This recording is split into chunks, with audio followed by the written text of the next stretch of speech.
The downgrade in status on screen normal has led to the end of the cardboard robot. But sadly we still live in the world of hope and change. I call it the world of hope and change because Obama didn't change the world.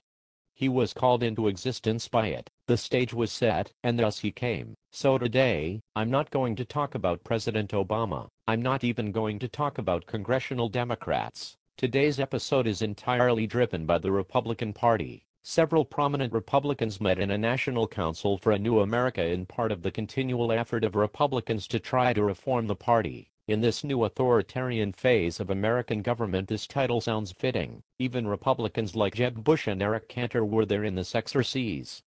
They of course should know better. They say they must rebuff the charges of being the party of no from Democrats. The truth is the GOP has had bills with ideas of their own. Even outlets like Fox News, The Wall Street Journal, and talk radio have failed to cover them. And if the outlets that are most friendly to us won't cover our ideas, when we have them no one will. The only way to refute these charges from Democrats is to abandon the fundamental ideas of being Republican, because hand in hand with no ideas is failed ideas. A charge our Republican leaders refuse to speak up on. Our ideas are ideas that still have strong and even majority support among the public, as opposed to those ideas put up by a popular president that have strong opposition by the public. So when we have de facto nationalization of several banks and a car company, the GOP should be the party of no. When creditors are forced to make bad business calls by presidential threat, then the GOP should be the party of no. When there is a cap and tax bill to modify our energy economy, we should be the party of no.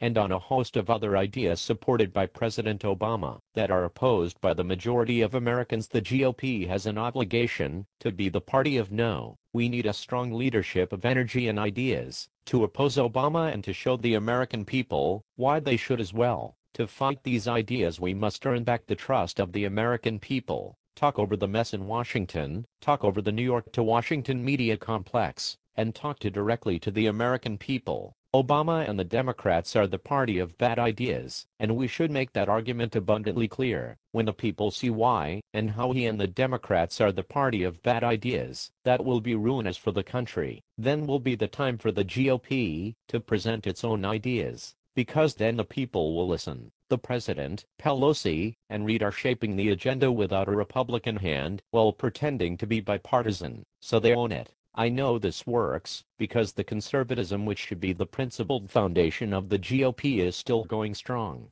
The Republican Party, however, is in trouble. The GOP is in trouble, so we don't need ideas. For the sake of ideas, we need to win over that conservative majority. And we need to show our conservative ideas as mainstream ideas. We need to be other side in the debate. We need to be a real alternative, or we just have to hope for something to change. Because if we don't have Republicans willing to act with principle, focus, and a drive to be an alternative, hope is all we will have. I was Cardi, but this is still the world of hope and change.